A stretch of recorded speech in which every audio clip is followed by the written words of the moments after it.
Welcome everybody to Dragon Shadow Vlogs, or however you want to say our video titles. Vlogge. Well, welcome anyway to Dragon Shadow, of course. I named something. Yeah.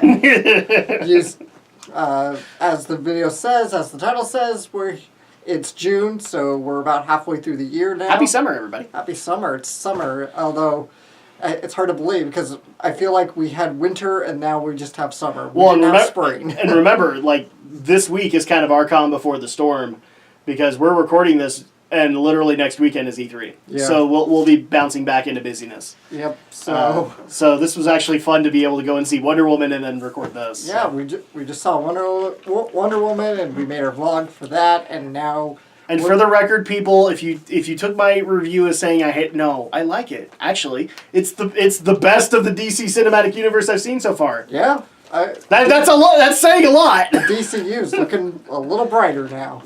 Well, at least we don't like.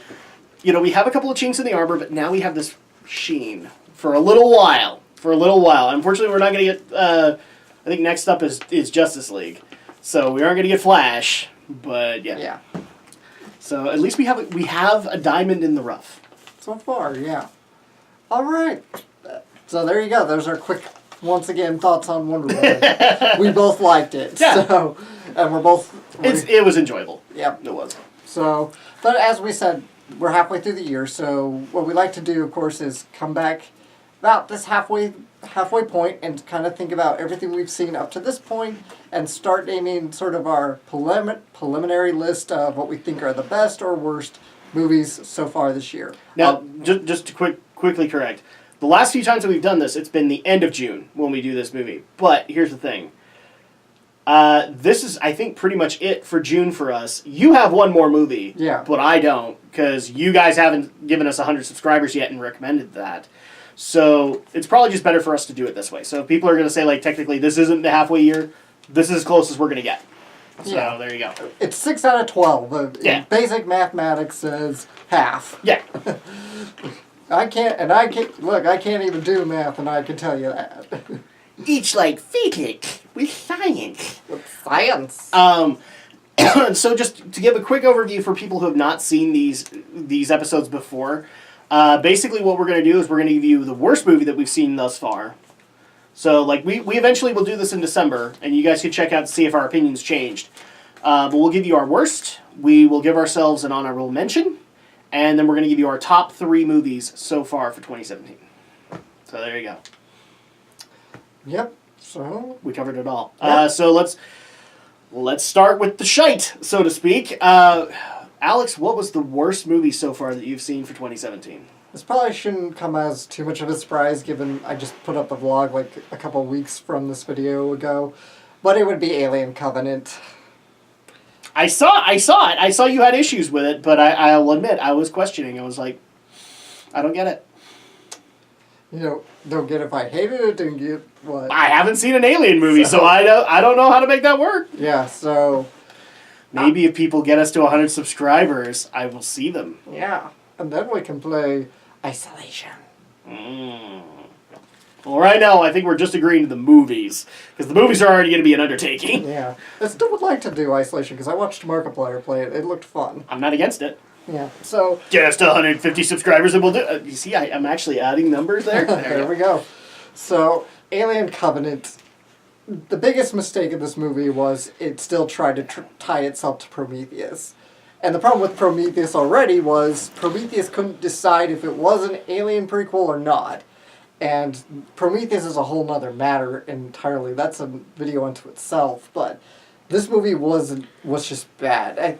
I took this bit more to offense because it actually bears the Alien name, where Prometheus is sort of feels like it's at least trying to be its own thing. This feels like it's trying to be both Prometheus and Alien 79 and failing at both. And I forgot to mention this completely in the vlog, but the whole cast of characters were unbelievably stupid.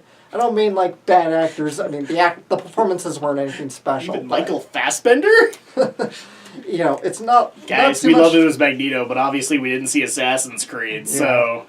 and not so much that the actors are bad per se in their roles. There's just not much for them to do anyway. But This is more of a writing fault. It's just a bad writing because it's like it's these group of highly trained, highly specialized scientists landing on this strange alien planet, and they make all the stupid mistakes you can imagine. Like, this feels more like, a lot of people made this point, that this feels more like a regular slasher movie than than an alien movie, because of how stupid these characters are. And I'm like, you know, just a couple of quick examples, like, oh, they don't keep on like life support gear or like quarantine suits or anything. So we're talking like spacesuits? Yeah, they don't wear spacesuits. They just land on this planet. They determine, oh, the atmosphere is breathable. Even though they don't know what kind of like pathogens could be in the air, they don't know what kind of bacteria could be in the air. Well, bacteria are pathogens. They don't know what's on this planet, but they just like casually walk around, and they even like touch some of the local fauna, the local plant life, which is what causes them to. Because it's like, because the aliens supposedly come out of this black goo, and the whole thing's a mess. Wait, the black goo that swallowed up, what's her bucket from Star Trek The Next Generation? I knew it! Pretty much. Crap, what's her name? Not Troy. Tasha Yar. Yeah.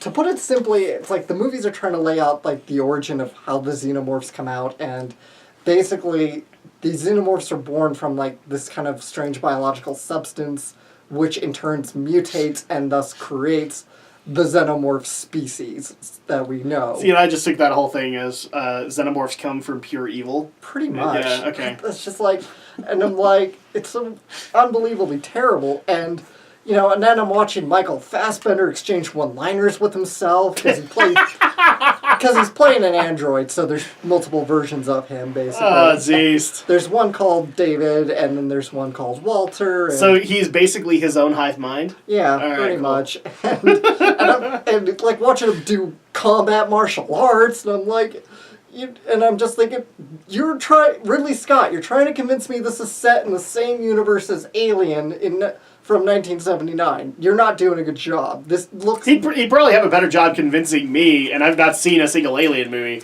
than he would convincing Alex. Yeah, and it's like, Alien Isolation, the video game, looks more in line with the proper Aliens universe than this movie So does. this is the Colonial Marines of the movies? It might as well be. It might as well be, because I'm like, all the technology looks way more advanced, and I get it, the original Alien was essentially future versions of 1979 technology, Yeah. but that's kind of the point. The game still replicates that, like, if it was still 1979's technology in the distant future. Gotcha. Right? And maybe fair enough, you can kind of argue this is more of a high-class ship compared to the space miners, space truckers in the first Alien, but I still don't buy it too much, Yeah. But again, kind of going back to the point, like, this cast is unbelievably stupid. Like, the cast of the original Alien movie are smarter than this, and these are, like, supposed to be, like, blue-collar workers that come across a strange alien being that kills them all, yet somehow Yeah, because the first movie, they weren't prepared for what they were about to experience, right? Well, neither was this crew. I'm asking, honestly, like, the first one is like dudes who did not know what they were walking into. Yeah, they did. Second is military people knowing what they're walking into. So yeah. Yeah, exactly.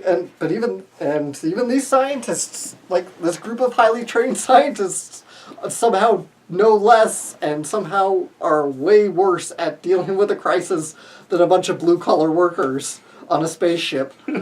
So I think for Star Trek fans, what he's trying to basically say is that the crew of the Kobayashi Maru could probably survive this better than they could. Probably so. And they were literally on a mission that they could not succeed. Yeah. So yeah. Okay. So Alien Covenant, worst movie I've seen this year. All right. My worst is, I hate giving it that because it did have some good moments, but when I have to look at the nitty gritty here. I have to look at this as the movie that I did not have the most enjoyment out of and actually walked away a little bit pissed off. And for me, that was Ghost in the Shell. And that's saying a lot. I like the original Ghost in the Shell, but remember, I was also one of the big naysayers saying, I don't think that this is a good idea. Not necessarily for the same reasons that everybody else was. I just... Ghost in the Shell to me is a perfect storm. I don't know how you recreate a perfect storm. Lightning does not usually strike twice. So at that point, and when I went there, I mean, yeah, it was starting to move me over, but then the lighting then the light issues and the seizure shows that would happen in this movie just irritated me even more. You could even say this because we saw it together. Like, I walked in kind of happy, and I was just like cranky curmudgeon after. Yeah. You know, they were off to an okay start with kind of recreating the building of a cyborg, even kind of utilizing some of the same music cues with the original score. But you're right, once that whole seizure-inducing light show began... Well, even then, like, the seizure wasn't the one that did it for me. Like, I've said it numerous times, it was the dark room, and bam! And it was like, damn it! It hurts! That was what did it for me. And on top of that, just the fact that they were more interested in recreating scenes. And I found this out later, not just from Ghost of the Shell 1 and 2, but also Standalone Complex, that it was like, oh, you were more interested in creating these scenes, but not necessarily tying them together into a story. Mm-hmm. So, yeah, my worst so far is Ghost of the Shell. All right. So with that, now we can get into the best. And we're going to start with an honorable mention, the thing that just barely made the cut. And just barely didn't make the cut. Right. So what would be your honorable mention, Alex? It's pretty tough because it's really, gosh, you know what? I'll just throw them in both because it would have to be the Lego Batman movie and the Power Rangers movie. Now, the Lego Batman movie was a lot of fun. I had a lot of fun with it, and I laughed a lot through it. Mm-hmm. I guess if there was one thing I'm missing, it was kind of the way the original had the father-son moments with Will Ferrell and the kid, which kind of made it feel like, oh, I get it now. The whole movie is the kid playing with his toys. So I missed that aspect in the Lego Batman movie, but I still enjoyed it. Okay, I can see that. I just remember, like, I didn't like the Will Ferrell moments as much as you did, so... Right. So yours is a tie between Power Rangers and Lego Batman. What put Power Rangers there, though? Power Rangers was good, and I mean it's sort of like you took a found footage director who the only movie he'd seen before was that found footage movie Project Almanac, which we thought was okay, and I was wondering what are they going to do with this new live action Power Rangers? It's obviously they're going to make it a little grittier. Yes, they did. But I don't think they went overboard with the grit. You know, as somebody who loves The Breakfast Club, that movie, yes, this movie was The Breakfast Club with Power Rangers. Yes. And so I enjoyed that. Although amazingly, the principal was less douchey. Yeah. Because you'd have to put Zordon in the principal role, and he was less douchey.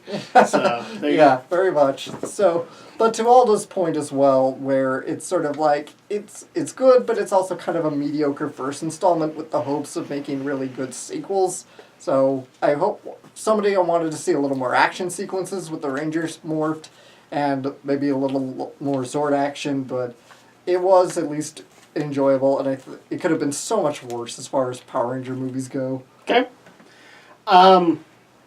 My honorable mention actually is going to go to not necessarily a U.S. released movie, it's going to go to Your Name.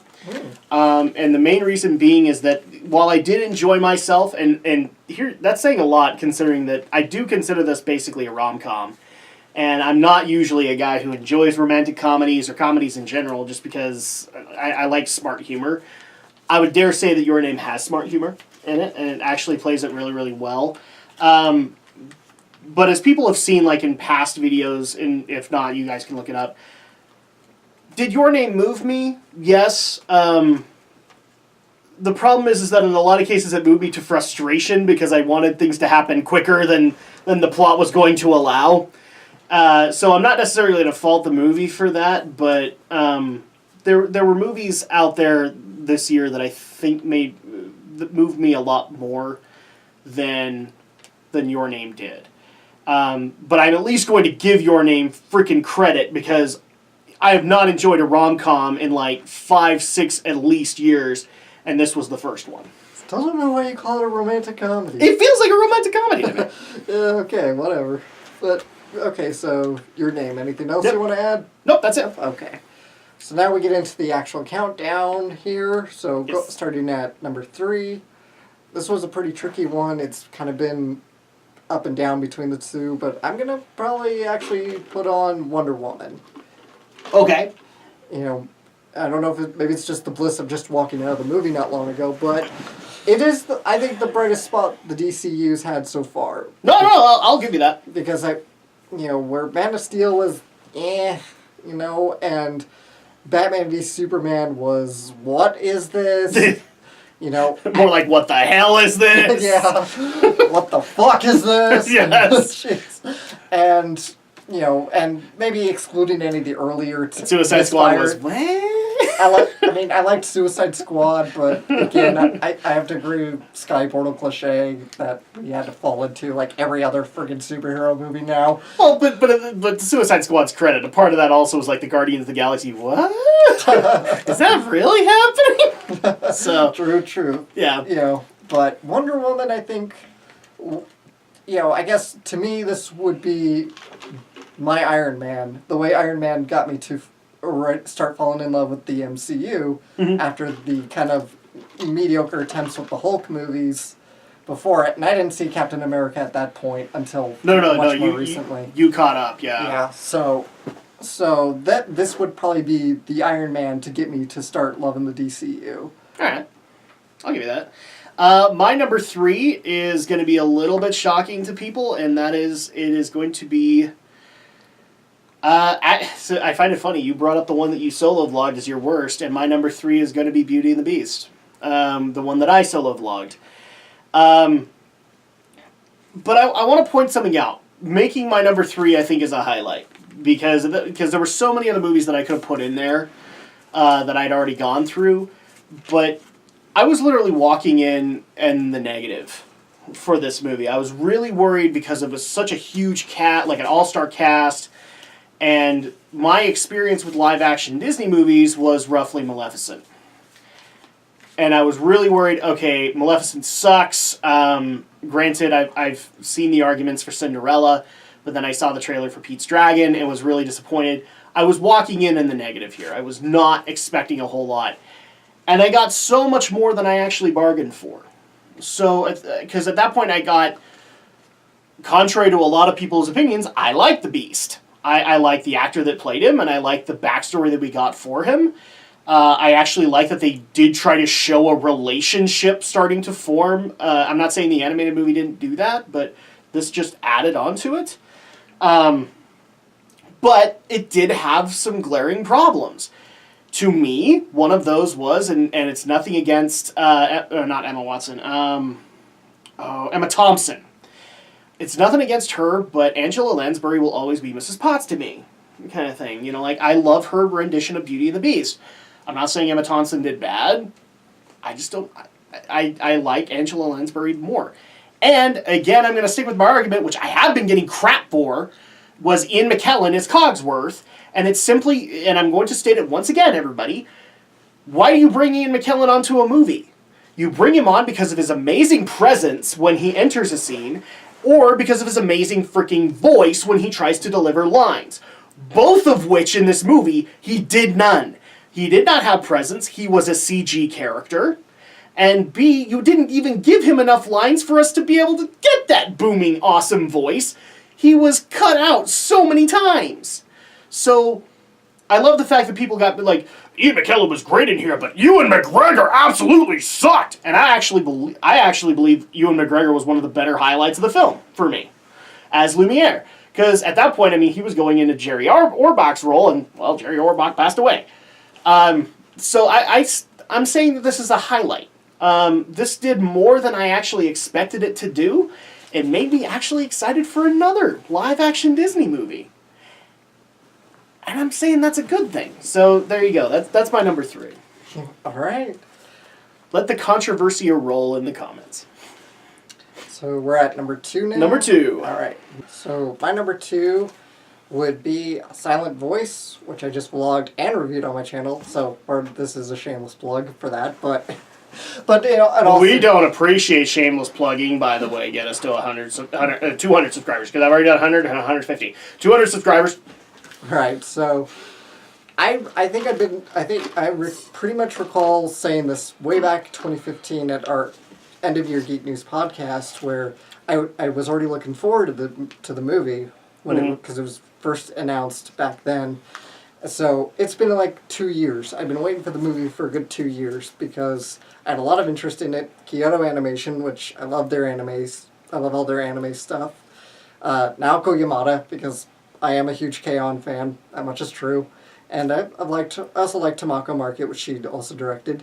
Yeah. And so I figured, hey, this is going to probably be a great movie, especially given the plot summary here, which is about, really quickly, it's a boy who bullied a deaf girl, and he grew up to regret that to the point he contemplated suicide, but instead of killing himself, he decides he wants to redeem himself and make amends for what he did in the past.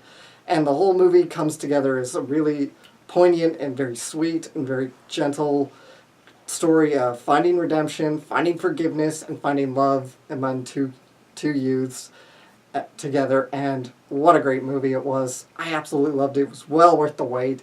I got a little impatient because I knew the Blu-ray had just debuted in Japan, and there's no, unfortunately, immediate signs of a U.S. release yet. Yep. I hope it will get one, but we don't know. So I gotta see this movie as soon as possible, and I saw it, and I absolutely adored it. Okay. Gee, the anime reviewer picked an anime. Wait till you see my number one. I have a feeling you know what the number one is. So for my number two, this is both going to be a shock for some and not for others. It is going to be Power Rangers. And the main reason that I'm putting that at number two is, again, films that move me really do earn these spots, because that's when I actually look into I look into the inner workings of a film whenever I review it. But at the same time, these are the ones that make me actually appreciate the message that is trying to come out. And I'd just like to point out, for the record, this was another movie on the list that I was apprehensive about, and I was worried that Lionsgate was going to ruin, but actually did much better than even I had expected. It not only told a really good story, it hit it out of the freaking park. Because you remember, I criticized everything about, I didn't have a problem with the cast, but Elizabeth Banks as Rita, the plot, the Zords, I've complained about all of it. And the fact that this actually hit the ball out of the freaking park in so many ways. I get all those complaints with it, but to me, I get where he's coming from, but to me those didn't really matter all that much, because, again, just the setup of who actually did become the Power Rangers was amazing to me, and not just because of, I'm controversial status here, but because I'm a good person. And deep down I'm a good person, and I know I'm a good person, and that's what people are going to resonate with. Because I love the story of Billy, and even though I get the gaping hole in his storyline, he's still a good guy. And so I don't have that issue with him. And I agree with you. There was not enough fight scenes. We wanted more from the Power Rangers, but as an origin story, I was accepting of it. But with the biggest caveat of the sequel had better fix this problem, kind of thing. If we get a sequel. I think there's already talk of one, so I don't know. Yeah, but the movie didn't do super well. So. It didn't do super well, but I think Lionsgate had already invested at least 2. So. All right. So that's my number 2, and then your number 1 movie for 2017 so far. Big surprise, it's Your Name. I was really excited for this movie. Can I just take a minute? I've had people actually come to me and say, why, you're picking the mainstream stuff, why are you letting him get away with anime stuff? Gee, I have no idea why I'm letting him get away. Guys, have you seen his channel? If I were to prevent this, I'd be preventing who he is. It doesn't make sense. Anyway, go on. I've had an anime movie on every single list I've done. At least one. I know, I've had a couple, one Yeah. or two before. But I love the people who are just like, oh my gosh, he put another anime on the list. We want to see what his favorite superhero movie was. You got him. Like, every list I've done is that a superhero movie. Give me a break. Yeah, So, but I mean, here's the thing: you're an anime reviewer, and so an anime is gonna show up. yeah. So there you go. Your name. Your Name, I'd been looking forward to this movie. Even there was certainly a lot of buzz around it, a lot of hype because of how well it's been doing in Japan. And so you got to wonder, how is it going to live up to expectations? Totally. It lived up to the expectations.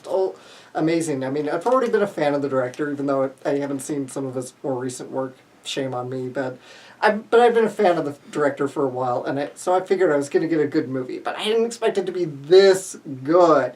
I haven't really loved a movie that much of his, and I mean, I loved his work, but I haven't loved it quite as much as since Voices of a Distant Star, which was his, indie darling that made me fall in love with him in the first place. But, Okay. If there's one complaint maybe I can levy against Makoto Shinkai is his writing can be a little dry, but this one I felt like he put in a little more punch, a little more packed to it, which I really enjoyed. Got a really great sense of romance drama, a little bit of a fantasy sci-fi-ish element, even with the time travel element, which was a little weird, but I really loved it. I even picked up the novel. I haven't started reading it yet, but I picked up the novel it came from, so really loved the movie, and I cannot wait for it to come to Blu-ray. That's still probably going to be a ways away, because I don't think it's even due in Japan till October, so probably looking at January at best here. Okay. So, but loved the movie. So my number one movie is not going to come as a surprise to people. It is RoboCop. I'm sorry. I'm sorry. It is. What are some of the other worst movies I've come up with in the past years? No, my number one movie is Guardians of the Galaxy Volume 2. And if you have to guess why, I don't know what to tell you. Guardians of the Galaxy holds a lot of nostalgic love for me, especially considering the circumstances when I walked into the first movie. And Volume 2, I know it wasn't aiming for that, but it just reminded me of a lot of why I love the original one, but at the same time telling a new and unique story. The first one was trying to get the Misfits together. This one was actually establishing a family, and I just came to love it. I don't want to say more. I want to say on an equal level than the original Guardians of the Galaxy. I mean, for crying out loud, I walked out of Guardians not really liking Yondu Udanta, and this one made me love him, so much so that I want a t-shirt of... I've actually seen this t-shirt of I'm Mary Poppins, y'all! I want that. I want a t-shirt of it, because it's great. Like, is he badass? I'm Mary Poppins, y'all! That and just the kookiness, like... I would actually dare say that Volume 2 got more kooky than the original did. Especially with the whole jumping 100+ jumps and we getting the weird, funky faces from Rocket and everybody else. It was a fun ride, it was a lovable ride, and to me, they did their job in a half of establishing this misfit ragtag group as a family. Absolutely. So yeah, that's my number one, and that's it for the video. So thank you guys so much for watching. We will obviously be doing this in 6 months, and we'll see whether or not the other movies that we have coming up on the list start trumping some of this list. In fact, that's one of the things I actually recommend that people do, is like bring the list of what we covered here to that one and see who actually made it to the second list as well. But that's going to go ahead and do it for us. So thank you guys so much for watching. Thank you guys so much for continuing to subscribe, like, comment, all this fun stuff you guys do for our channel. We really do appreciate it. And of course, we'll see you guys next time for the next video. Probably Resident Evil by the time this actually gets done. Yeah.